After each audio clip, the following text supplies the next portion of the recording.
জানি না কেন কদিন ধরে না রাত্রেবেলা ঘুমটা একদমই আসছে না তাড়াতাড়ি। ওই কাল রাতেও ঘুমটা একদমই ভালো হয়নি বললেই চলে। 3টে 4টে নাগাদ ঘুমিয়েছিলাম আর সকালে উঠে ওই জন্য এতটা লেজি লাগছিল। আর এদিকে একজন তখনও ঢাকা নিয়ে ঘুমোচ্ছিল এই গরমে। রাতে ঘুম না হলেও কী হবে, সকালে তো উঠতেই হবে। তখন অলমোস্ট 9টার মতো বাজে আর উঠে আমি চলে এসেছিলাম এখানে ফ্রেশ হতে, ব্রাশ করে নিচ্ছিলাম। আর একদমই আজকে ভালো লাগছিল না। দুপুরবেলা ঠিক খাওয়ার পরে যে পরিমাণে ঘুম পায়, রাত্রেবেলা যদি সেটা হতো তাহলে তো হয়েই যেত। জানি না কেন এরকম হচ্ছে। যাই হোক, তারপর প্রথমে কাঁচা হলুদটা খেয়ে নিয়েছিলাম, যেটা রোজ সকালে খাই। আর এদিকে আমি একটা স্মুদি বানাচ্ছিলাম, তার মধ্যে দিয়েছিলাম বানানা। আর রাত্রেবেলা কিছু ড্রাই ফ্রুটস আমি ভিজিয়ে রাখি, এর মধ্যে হচ্ছে ক্যাশিউ আছে, নাটস আছে 3 রকমের, আর ছিল ডেটস।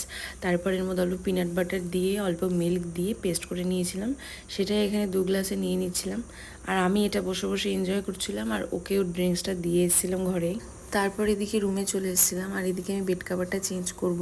আর আজকে যেহেতু ছুটির দিন, ও বাড়িতেই ছিল সকালে, সেই জন্য ও আমাকে হেল্পও করে দিচ্ছিল বেড কাভারটা চেঞ্জ করতে। এই টাইমেও একদমই বাড়িতে থাকে না, প্রায় 2 বছর পর আজকে একসাথে দুজন মিলে একটা ভালো টাইম স্পেন্ড করেছি।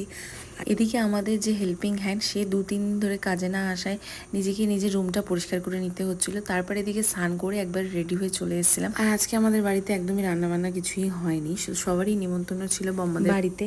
সো এখানেই খাওয়া দাওয়া করতে চলে এসেছিলাম সেই জন্য। আর এসে নিয়ে প্রথমেই এখানে পেট পুজো করতে বসে গেছিলাম, যেহেতু অনেকটাই দেরি হয়ে গেছিলো। এখানে ডাল, সবজি, ভাজা আর ছিল মাটন, যেটা আমার অলওয়েজ ফেভারিট। আর আমি হাড় খেতে ভালোবাসি দেখে বম্মা আমার জন্য আগেই বেড়ে রেখেছিল এই সলিড হাড়গুলো। যাই হোক, তারপর খাওয়া দাওয়া করে চলে এসেছিলাম বাড়িতে। আর খুব গরম লাগছিল দেখে ফ্রিজ খুলেই মাজা আর চকলেটটা বের করে নিয়েছিলাম। আর সিম্বা এটা নেওয়ার জন্যই আমার সাথে যুদ্ধ করছিল। যাই হোক, আর ভালো লাগছিল না, এবার আমি একটু ঘুমোবো। আবার আসছি নতুন কোনো ভিডিও নিয়ে।